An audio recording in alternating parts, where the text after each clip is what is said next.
Welcome back to the members only video group. I am Caitie North and today we're going to be painting cactuses. So this one is a prickly pear cactus and I used to live in Tucson, Arizona, so I'm very familiar with them.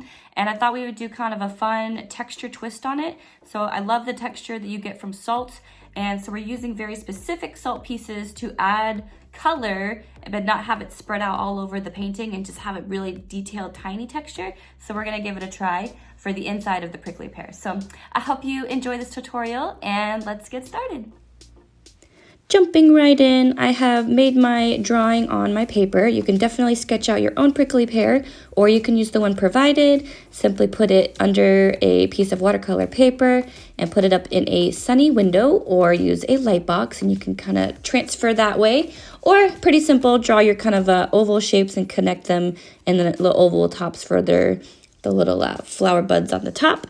And today we are using the Peerless Transparent Watercolor Travel Palette. So I have a lot of colors at my disposal, but I'm actually only using, I think, 3 or 4. So we're using Mountain Green, which is kind of more of a bluish green, and then a Hunter's Green, which is more of a true kind of like greenish yellow, and then Magenta, and then a little bit of Marigold, but that's not towards the end. So the Magenta I am mixing either with the Hunter's Green or the Mountain Green to get more of a neutral pink or more of a purple. So those underlining tones that are in the Mountain Green and the Hunter Green really is what gives it all of the different tones for this painting. So they look beautiful together because they're complementary. So it's that purple and green kind of contrasting colors.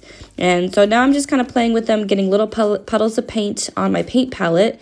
But I'm also just kind of testing the colors to see which ones I want to use or how rich and dark or saturated.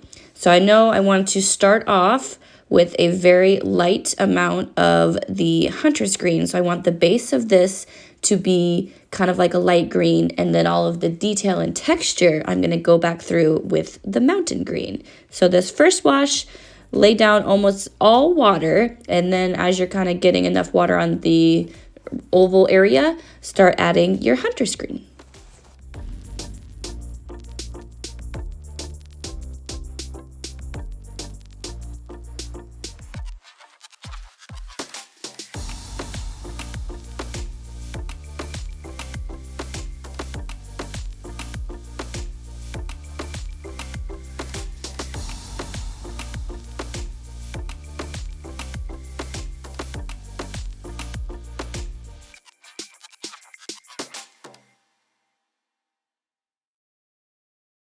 Alright, so the cool thing I like about this painting too is that we're working kind of through this whole painting as it's drying, and there's only going to be one stopping time once the salt's on there for it to completely dry before you go back.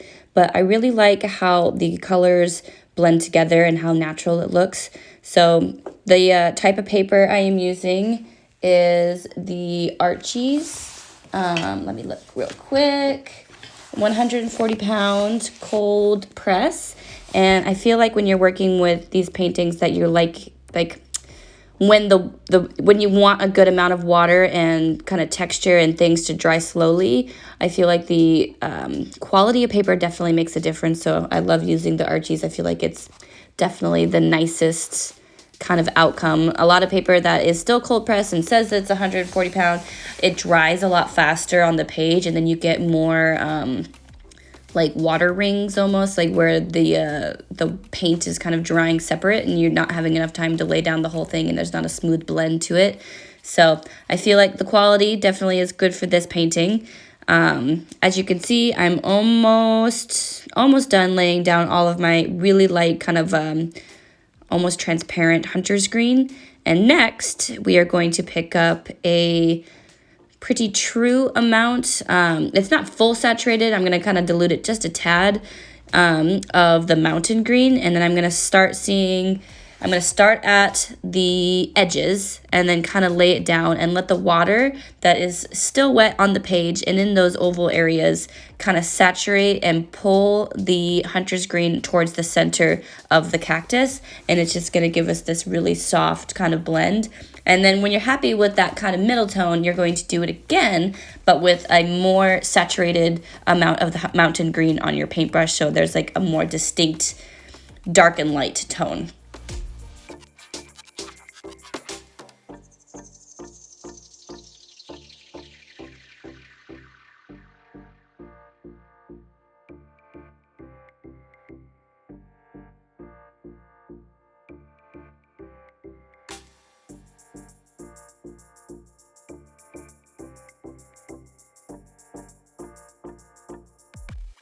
Alright, so now that we have our second tone in there with the transparent hunter green and the transparent mountain green, I am going to go directly from my paint palette to the very edges of my cactus, and it's going to make a sharp line on the outside, and that paper is still wet with the first 2 layers of paint, and so it's just going to pull in and make the coolest kind of spider web kind of what is another word? Oh, come on. Like lightning bolts, you know, like when you look really close at the fibers of the paper, you could just see where the darker paint is like creeping along and the water just like moves it in little rivers on the page. I think it's so cool, and it makes a great texture. And as long as you stay on the very edges, you'll get that nice kind of blend towards the center. And then once you kind of work all the way around, you can add a little bit in the middle and everything too. But yeah, just work all the way around your cactus until all of your outlining is done.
The next step we are going to do is lay down our design with a chunky piece of coarse sea salt.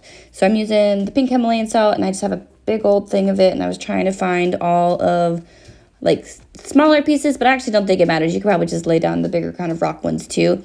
But you're gonna make like a checkerboard pattern on the cactus. So if you do 1 row and then 2 on the next and then 3 on the next, and then kind of, you know, in between each other, and so they're evenly spaced and you get that kind of checkerboard pattern.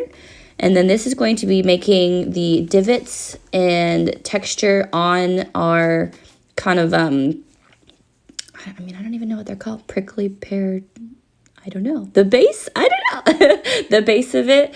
And sometimes they're darker, sometimes they're lighter. There's so many different kinds of the prickly pear cactuses. They look a lot different, especially if they've been in the sun more and if they're in the shade more, or like different times of the year when they're about to bloom. So I found that this is kind of like, you know, a cute artistic way to do it. So once you have all of your salt placed, we are going to be adding more color on top of it. So just make sure there's enough space in between that you get that detailed pattern, but the salt is not too close together that when you put the next layer of paint, the colors don't bleed into each other.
so now that we have our salt placed, we are going to pick up the magenta, and I'm mixing it with just a little bit of the mountain green to get more of the purple, but it's still on the magenta purple more than just like all the way purple.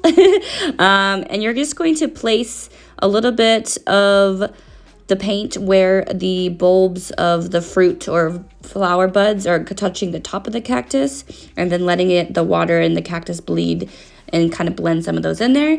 And then once you've done that, you're going to make a mixture of the magenta with just the tiniest dab of the mountain green.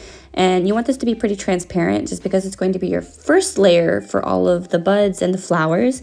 And you don't want to get it too dark. So you're going to kind of work through all of the buds and then kind of lay down that mixture. And then when you get to the flowers, you want to be purely magenta and very translucent, because you want the outer flowers that are facing up or like towards our light source to be lighter. So pretty much all magenta, very translucent. It's going to be a very, very bright, beautiful pink. And then kind of let those layers dry. You can add a little bit when it's still wet at this one, but I think I do it on the next layer. But yeah, so fill up all of your round kind of buds of the prickly pear, and then mixture magenta, tiniest little bit of the mountain green. It gives it kind of a purple hue. And then when you get to your flowers, only magenta, very translucent. So you can add more layers the next time.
All right, so now that we have our beautiful pink to purple buds going, I am going to shift the color a little bit by adding a little bit of the Marigold yellow. And when you mix the yellow with just the magenta, it would definitely be more orange. But when you're mixing the magenta and the mountain green, it gets more of that purple hue. And then when you add that yellow, you get more of a kind of rose gold pink color, which is one of my absolute favorite colors.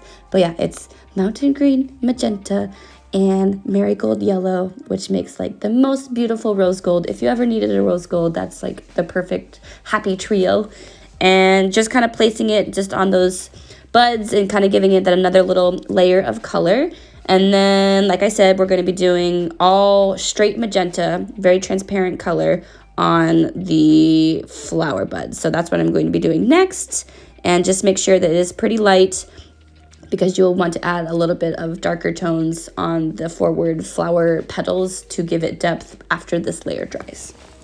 And now I believe, yes, after this, we're gonna get super funky and do our paint on our salt.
You are going to place barely a drop, or just basically just use the amount of water that comes off the tip of the brush after you've picked it up from your paint palette. And you're going to put a dab of the magenta right on the salt. And what's going to happen, it is going to puddle down underneath the salt, and then it's going to blend out. But then as it's drying, the salt picks up the color around it, so it's going to suck it back in. And so it's going to leave a darker area closer to where the salt is, but let it blend around the salt into the green. So you're not losing all of your green, but you're just getting those really soft, pretty blends into the dark divot center where the little, the spines, or the, what are they called? The cactus spurs, are they spurs? Something like that, that come out, the little sharp daggery things. That's where that all of your little points are going to come out of. So I zoom in a little bit closer and I can just kind of show you a little bit clearer. So again, just barely pick up a drop of paint from your paint palette, and then you're going to lay it down directly on the salt, and it's going to blend with the green. And then as the paper dries and all the water and paint is collected in the salt, it is going to make the darker center where the salt is.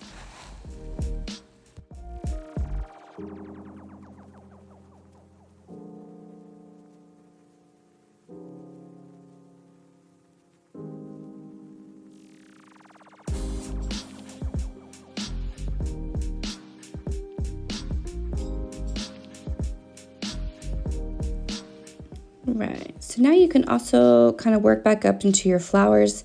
Now that it's zoomed in a little bit, you can kind of see what I'm doing a little bit better. So that first layer of the magenta, which is going to be the inside of the flower that's pointing up or towards our light source, is going to stay the brightest true magenta. And then that little mixture of the hunter, or the mountain green, and the magenta that makes that purple, I'm going to do for the petals closest to you, and that's going to kind of give the illusion of depth, and like the flower is opening and the light is hitting it from the top. So you're going to do the side flower and the top flower. That's how you get that first layer for that. And working around with all of these kind of purple tones, and if you want a little bit darker, you just add a little bit of the more of the mountain green. You can start placing your shadows. So you kind of just want a little bit of a shadow if there's two overlapping buds or the cactus fruit. The ones behind it gets a little bit more of those purple colors, and it's gonna help show the contrast and you know, which one's in front and which one's behind.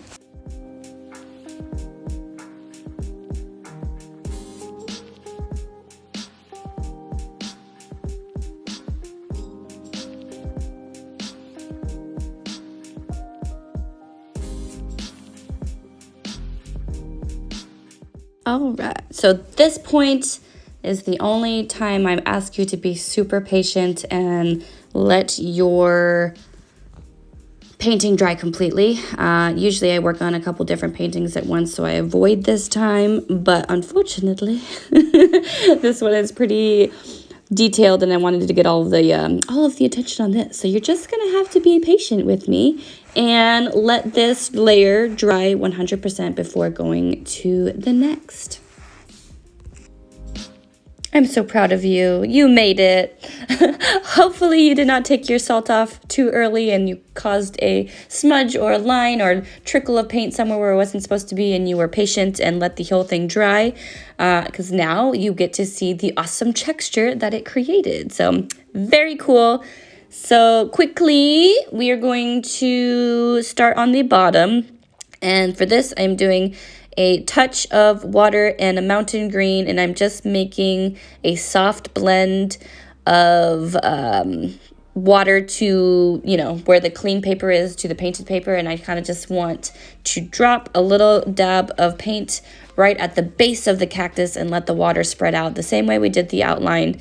And that will kind of give it that like really cool kind of root effect down into the watercolor paper. And then once this whole is dry, so now everything that you add on top of this is going to be the next true layer. Even though we did about 3 layers to start, all the paper was still wet and it was blending and kind of masking and mixing into each other. So now this layer is going to be sharp and defined, and if you have any kind of lines that you put down now, they're going to be very crisp. And so yeah, so we're going to do a very rich, dark, saturated line all the way around again and get like kind of an outline in the mountain green. And then you want to put kind of swooping, kind of shadowed areas underneath your cactus bulbs. That's kind of give it the depth of the cactus and the shadows. And then when you get down to the bottom where that water puddle of the wet hunter's green is, you can add a drop, and then you can kind of see that like spread out effect of the root system. And yeah, once you're done with that, I will check back in with you.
All right, so we are also going to fill in any empty spots that are around our prickly pear fruit.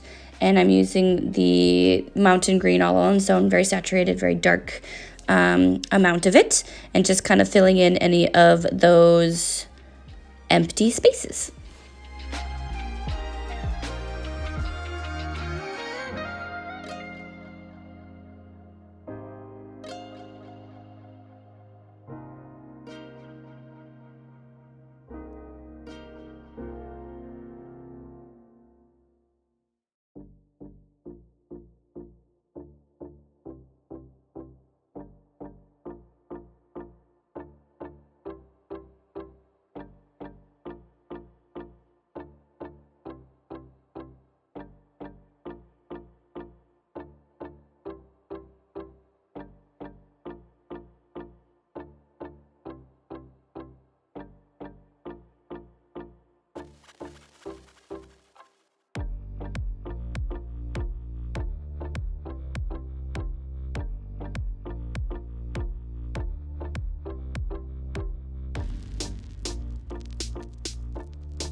And when you're ready, we're going to do a little drop of paint on the very base of the cactus, and that is going to kind of do that root system into that wet area that I did with the hunter's green right here. And just kind of resaturating it to make sure that it's going to flow easily, and then you can see how pretty when you touch it at the base, it just kind of spreads out.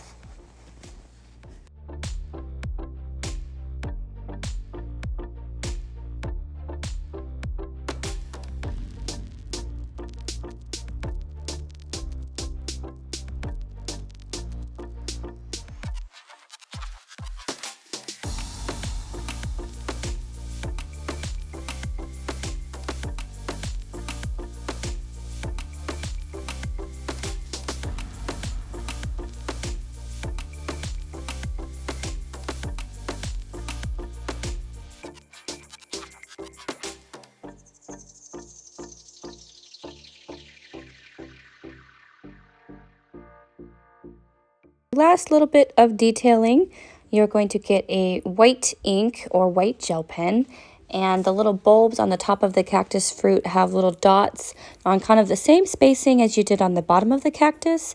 So just kind of take your time and do little dots all the way around. You'll be able to see a little bit better once I move my hand.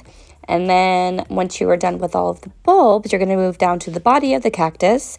And the cactus, in every single little divot that you made with the salt, you're going to get a couple, 2 to 3 little skinny lines that make up the cactus out of the fruit, you know, the base, the main body, we're going to call it, of the prickly pear cactus. So, and that is it. This is almost completely finished tutorial. It's super sweet. I love prickly pear. Prickly pear syrup is amazing. You can have it on pancakes. You can make it into margaritas. You can make it jam. It is so good. It's one of the things that I miss most about Tucson is how pretty the drinks are, because they look like bright pink drinks, and they always have them everywhere, and they're so good. But anyway, I hope you try this tutorial and make sure to tag us if you try it, and we will see you next time. Thank you so much.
Thank you so much for watching. Make sure to tag us if you try this tutorial at home. We would love to see it, and we will see you next time.